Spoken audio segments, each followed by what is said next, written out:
All right. Hello, Hello. everyone. Happy Monday.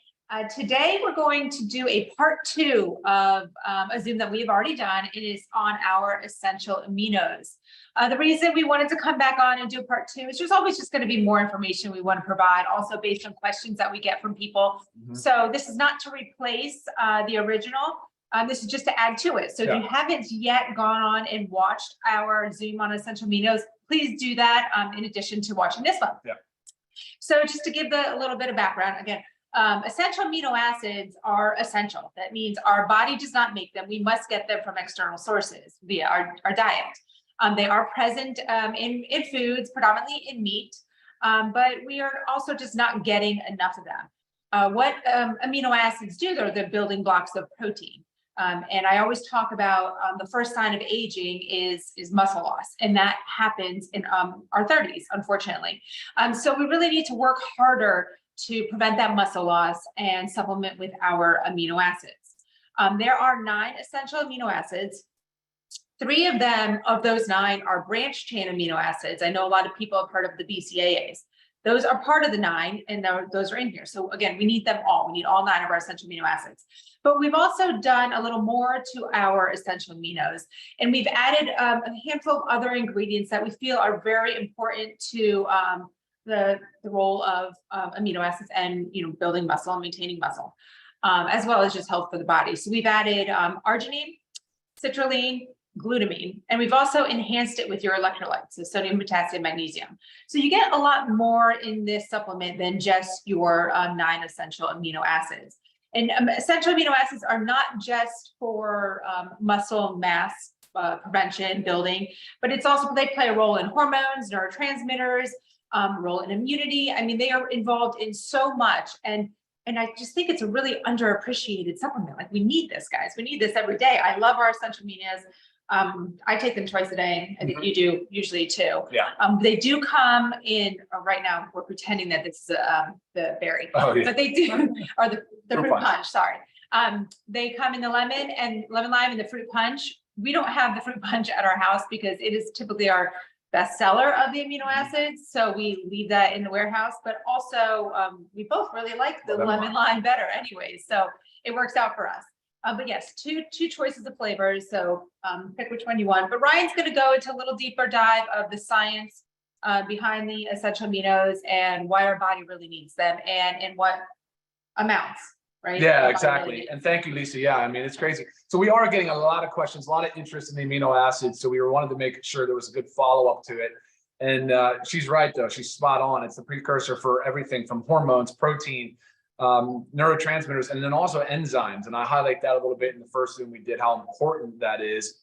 Look at one of the essentials is L-tryptophan, and that exactly is a precursor for serotonin. So you can see that they're really important. As a matter of fact, it is the second most abundant material in our body that makes up our body behind water. So amino acids, it's crazy. I mean, it's nobody thinks of it that way. But actually, I'd say that more and more people are and they're very curious. But it's not misinformation. It's probably just more misunderstood. Like, why would I take essential amino acids or amino acids if I'm taking a protein? If I eat a well-balanced nutrition plan, why should I supplement with them? And there's just a lot of questions and concerns. And there's people out there that are unsure of what to look for in a good quality supplement. So that's the point of today's thing. I just want to follow up on it. So one quick mention, you said meats, get our essential aminos out of certain lean meats. Natural, like steak, for instance, is about 50-50. It's about 50% non-essential amino acids and 50% essential amino acids. So you're not just going to supplement with essential amino acids. That really shouldn't always be the plan. Just because the non-essential amino acids aren't as important for muscle protein synthesis as the essential does not mean they're not involved. I know that was a long-winded sentence, but basically the non-essential amino acids also can play a role in muscle protein synthesis. And they absolutely play a role in everything else, like the neurotransmitters, the hormones, and everything that we just talked about. So that's why we formulated the Live Good Essential Aminos the way we did. So what we want to do is make sure that the ratios are specific. That is the science that we're trying to find. So I want to make sure you guys have a good understanding of what that is today. I'm sorry, my daughter's staring at me. Summer break. Summer break. So what happened, what we're looking for in the essential amino acids is the 9 essential amino acids. You want to have at least 3 grams per serving. That's where muscle protein synthesis begins. And our essential aminos has more than that. And of that 9 gram, or of that 3 grams, or whatever amount of essential, the 9 essential amino acids in there, you want 40% of those essential amino acids to be one amino acid, and that is leucine. That leucine is very important to have that a little bit, a much higher percentage, or 40% of the entire amount to be leucine, because that is what's really important for muscle protein synthesis. Now, like we said in the previous Zoom, we'll talk about it's not just about muscle protein. It's not just about muscle. I mean, obviously that's what Lisa and I view as a really important indicator for healthy aging and longevity. I mean, that's a given. That we'll talk about all the time, and I hope that resonates with you, and it's very important. And this is a very easy way to keep the body in muscle protein synthesis, which is about every 3 hours. And so when you're in between meals, a great go-to, essential amino acids, Right. in a drink form. So I think that's what I wanted to clarify. That was a big part of a lot of the questions we're getting to is like, what's the importance of the ratio? How much essential amino should I be consuming? And then, of course, Lisa mentioned we added the citrulline, the arginine. So citrulline has 3,000 milligrams, arginine has 500 milligrams. And that balance, that ratio is also validated in the scientific literature to show, because they're primary precursors of nitric oxide, which is the signaling molecule that helps increase blood flow. It helps vasodilation, it helps open up the blood vessels, which is also obviously very important. And then we enhanced it with the electrolytes, because we know that electrolytes are very important for muscle and nerve conduction. And of course, if we're sweating and we're perspiring, then of course, yes, it becomes a much greater need. But everybody certainly needs electrolytes. They're essential as well. So that's the area that I really wanted to clarify the most. And I'm gonna take a few questions now. You wanna tap the screen and see what's going on? Because I know that, trust me, this has been a busy topic, very, very busy topic. Which I love, because that means we are curious about it.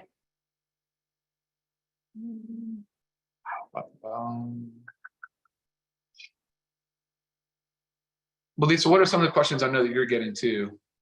Well, a lot of it was the percentages and like how it compares to real food. Eggs, how it compares. meat, Okay. Yeah, sure.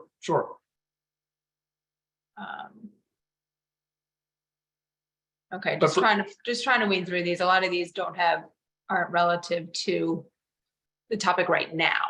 Kidney disease is one topic that comes up a lot with protein, because it does filter through the kidney. Of course, if you have kidney disease, you need to be careful with your protein intake. Now, essential amino acids, on the other hand, it's a good question. It should be answered by your nephrologist. I assume if you have kidney disease, you are being seen by a kidney doctor. So that's a question for them for sure. Right. I love this comment here. This has become my favorite product. From the moment I take it, I feel better.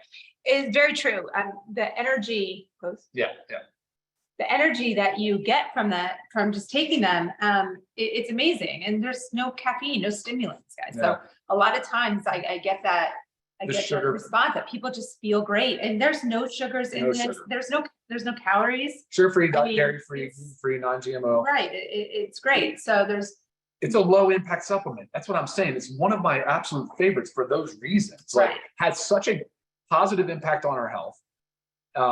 Derived from fermented, plant-based, and there's really no downside. There's very little that I can think of. Right. I mean, this is the one product. I mean, to me, it's almost impossible just to pick one. But if I literally had to choose one, and I could only take one supplement for the rest of my life, it would be essentially hands down. Yeah, probably be for me too. Yeah. All right. So for me, the way I take my supplement, I'm 30 minutes prior to a workout, because I think of it as, yes, I need this for muscle building protein synthesis. And yes, I enjoy that little beverage before I go to the gym. And then again, I usually do it in the afternoon, but sometimes I'll do it before bed. Now, it does not have a stimulant in this product. There is no stimulant, there's no caffeine, there's no thermogenics, nothing like that. So you can use it before bedtime. I do. I will drink an essential aminos before bed, and it does not have a negative impact on my sleep. Right. Yeah. Exactly. Can I mix this product with E3 in one drink? That is my pre-workout right there. Yes, you can. Don't have any unflavored, but the flavoring is very light. Very light. Especially the lemon lime. Fruits. Yeah, very light. He gets all his protein amino acids from food source. One can tell better amino acids. Yeah, look, the trainer in the gym that gets all of his protein and amino acids from food sources, that's great. But I'm 210 pounds. So if I'm going to eat a gram of protein for a pound of body weight, it's a challenge. It is not easy. Like he might be having steak for like 5 times a day. And making up in the middle of the night every 3 hours eating chicken. Look at the bodybuilding mentality. It is literally set your alarm clock every 3 hours in the middle of the night and eat 2 chicken breasts. Right. Now, are you gonna do that, or are you just gonna help yourself? Yeah, for sure. So it's about protein goals. Now, I know Lisa and I we've debated this topic a little bit, so we won't go there today, but whether or not you can count amino acids towards your protein goal, I'm in the camp that says you can. So, but it would be basically based on your essential amino acids. So, and sometimes there's a multiple apply to it. If you look at our first video on it, some of the science literature supports saying that because it's so dedicated to pulse proteins, that you can almost go to a 3 to 1. Right. So, but we're not going there today. That would be my answer, though, is that essential aminos are there as a supplement to whole food sources. Right. And 2 doses a day. The serving size is 1. We both take 2 a day, so 1 to 2 time a day in between meals. Really doesn't matter. Again, Ryan said I take mine as well as Ryan 30 minutes prior to a workout. I mix mine with the E3 because I don't have coffee in the morning. And then I take mine in the afternoon and mix it with the super reds, just when I kind of feel like maybe it's around like that 3 o'clock where like I'm kind of slowing down and I need a little bit more umph. That's how I do mine.